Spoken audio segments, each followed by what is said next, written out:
Et pour en parler pour parler justement de cette deuxième défaite associative du tout-puissant Mazembe, je reçois déjà dans ces studios Jean-Claude Sefo Sadiki, qui est journaliste au desk sport justement héritage radio et télévision. Jean-Claude, bonjour.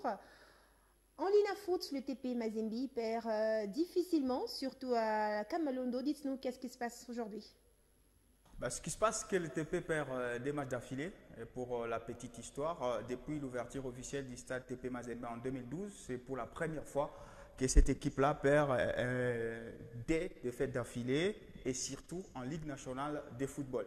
C'était, jeudi dernier, la première fois que Lupopo venait à Kamalondo et quittait en y étant vivant, donc avec une victoire en but à 0. Donc Mazembe qui enchaîne un tout petit peu des petites mauvaises histoires, des petites mauvaises habitudes. Pour revenir sur le match face à Tanganyika, ce dimanche, les décors étaient là. Donc il faut se relever après la défaite du jeudi dernier face à l'équipe de Lupopo. Et les compteurs étaient là. Lamine Ndiaye a remanié. Il a opéré 5 changements par rapport au derby dernier. Il a commencé avec Mungwengi. Il a mis Ndongala ainsi que les Malawites et Nkoma sur le banc. Il a encore relancé notre ami malien, Fofana, avec le retour du crack Oscar Kabouit. Un maigre public était présent, mais le match commence très mal.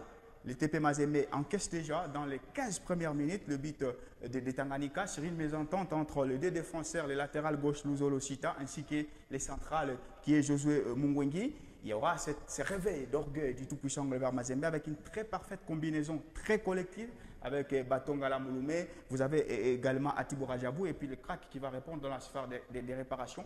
Mais c'était insuffisant. Alors pourquoi cette défaite? La défaite vient au fait que déjà nous avons un entraîneur qui change énormément de joueurs. Lui, il sanctionne à chaque bourde.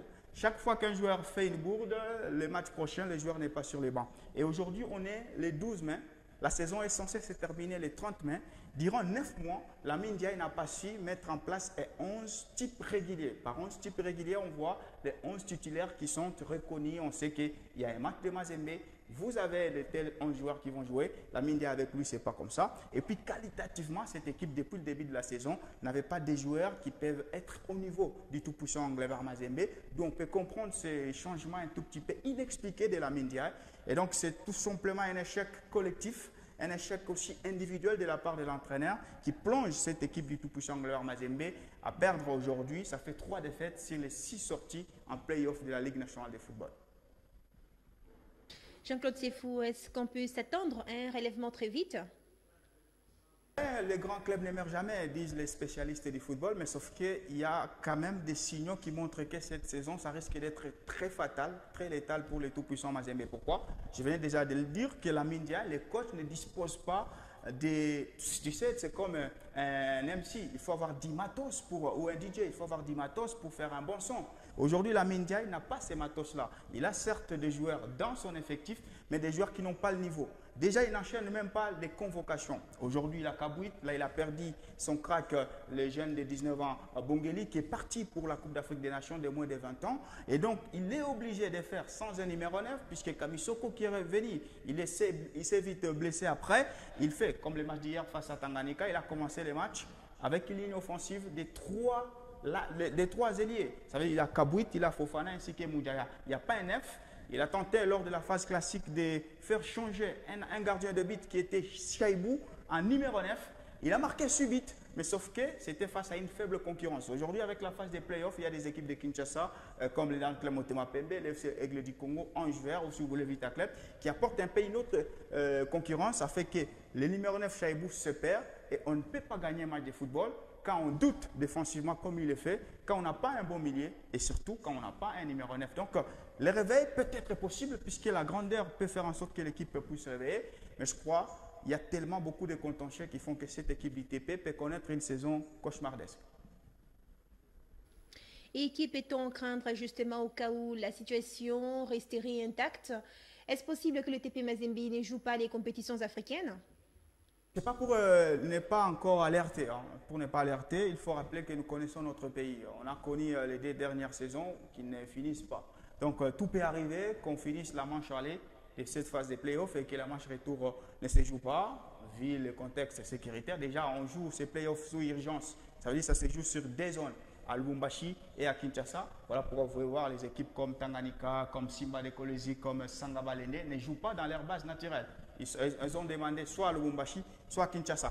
Mais est-ce que Mazembe peut rater justement une compétition africaine? Ça peut arriver. Si la cadence continue comme ça, il va falloir les rêver, comme vous l'aviez dit dans votre précédente question. Mais les rêver me semble être pas impossible, mais difficile, d'autant plus qu'aujourd'hui, nous avons d'autres équipes qui évoluent un tout petit peu avec les moyens des grands. J'avais illustré, par exemple, les saisons précédentes, vous aviez quel TP Mazembe, Vita Club et Lupopo qui pouvaient affréter un avion. Dans quel sens? Ça veut dire qu'ils jouent un match mercredi à Kinshasa, ils affrètent un avion le même mercredi, ils quittent Kinshasa, ils rentrent à Lubumbashi, il y a 3 jours de récupération, ce qui permet à un entraîneur de pouvoir compenser notre 11. Sauf qu'aujourd'hui, on a des petites équipes qui viennent avec des moyens de grands, comme le FC Aigle du Congo, comme Tanganyika qui a battu le TP, qui affrète également son avion. Donc, il dispose du même temps de récupération que Mazembe. Et donc, il n'y a plus cette différence. Tanganyika, Aigle vivent comme Mazembe pouvait vivre. Ça fait que les retards des points, aujourd'hui Mazembe a 9 points en 6 sorties.